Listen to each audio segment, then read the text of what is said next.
اب ایک مفتی بیٹھا ہے وہ مطلب اس طرح کی باتیں کرتا ہے. بھائی تو خود دیوبندی ہے بھائی, دیوبند کے بزرگوں کا ماننے والا ہے, تجھے کیا رائٹ پہنچتا ہے کسی ایتھیسٹ کے ساتھ بات کرنے کا؟ تیرا تو اپنا اسلام مشکوک ہے بھائی, تو خود دیوبندی ہے بھائی, دیوبند کے بزرگوں کا ماننے والا ہے, تجھے کیا رائٹ پہنچتا ہے کسی ایتھیسٹ کے ساتھ بات کرنے کا؟ تیرا تو اپنا اسلام مشکوک ہے بھائی. السلام علیکم ورحمۃ اللہ وبرکاتہ. محترم ناظرین, سنا آپ نے اس رافضی کی بکواس جو اس نے مفتی یاسر ندیم الواجدی صاحب کے بارے میں کی ہے کہ یہ کون ہوتا ہے, اسے کس نے رائٹ دیا ہے کہ ایتھیسٹ سے بات کرے. یہ دیوبند کے بزرگوں کو ماننے والا ہے, اس طرح کی اس نے بات کی ہے, اور مفتی یاسر ندیم واجدی صاحب کو یہ مشکوک الاسلام بتا رہا ہے. دوستو, دجل اور فریب کی بھی کوئی حد ہوتی ہے. ایک ایسا مشکوک الاسلام جو ہمیشہ قادیانیت کو سپورٹ کرتا ہے, جو رافضیت کا زہر اہل سنت کے نوجوانوں کے ذہنوں میں گھولتا ہے, جس کے نزدیک صحابی ہونا کوئی فضیلت نہیں ہے, اس کے نزدیک قادیانی یہود و نصارہ سے بہتر ہیں. وہ مرزا جس کے نزدیک قادیانیوں سے نکاح کرنا ان کا ذبیحہ حلال ہے, ان سے تحفے لینا دینا جائز ہے, ایسا شخص آئینہ دکھانے کی کوشش کر رہا ہے ایک ایسے شخص کو جو دن رات ملحدوں سے بات کرتا ہے. تجھے کس نے رائٹ دیا علماء اہل سنت پر, اہل اللہ پر زبان درازی کرنے کا؟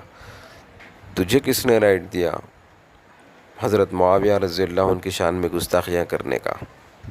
تجھے کس نے رائٹ دیا کہ تو اپنی رافضیت کو چھپا کر اپنے آپ کو اہل سنت ظاہر کرنے کے لیے داڑھی اور پگڑی کا استعمال کر کے بخاری اور مسلم شریف اپنے سامنے رکھ کے تقیہ کر کے اہل سنت کو دھوکہ دینے کا مشکوک الاسلام تو ہے.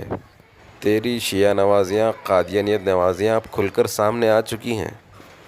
شیعوں کی کتابوں سے گاڑی توحید بیان کرنے والے, مرزا قادیانی کے ترجمے کو صحیح بتانے والے, یہودیوں کی تعریف کرنے والے, تیرے پیٹ میں کیوں درد ہو رہا ہے بھائی؟ تو اپنا کام کر جو تو کر رہا ہے, وہ اپنا کام کر رہے ہیں جو انہیں کرنا ہے.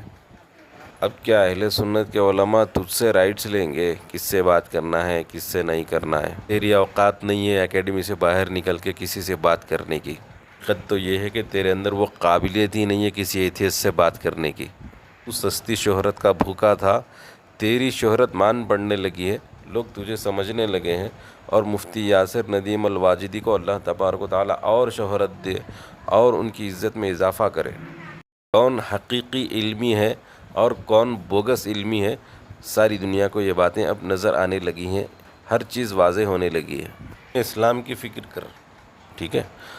بخاری شریف کا کسی بھی حدیث کا صرف ترجمہ کر, تو تبصرہ مت کر. جس دن تو تبصرہ بند کرے گا تیرا فتنہ اسی دن سے ختم ہو جائے گا, کیونکہ تیرا تبصرہ ہی تیرا فتنہ ہے. تجھے پتہ ہے مشکوک الاسلام کون ہے؟ جو حضور کے کسی ایک صحابی پر بھی تنقید کرے, اعتراض کرے, وہ مشکوک الاسلام ہے. اور ظاہر ہے اس وقت وہ کوئی اور نہیں تو ہی ہے.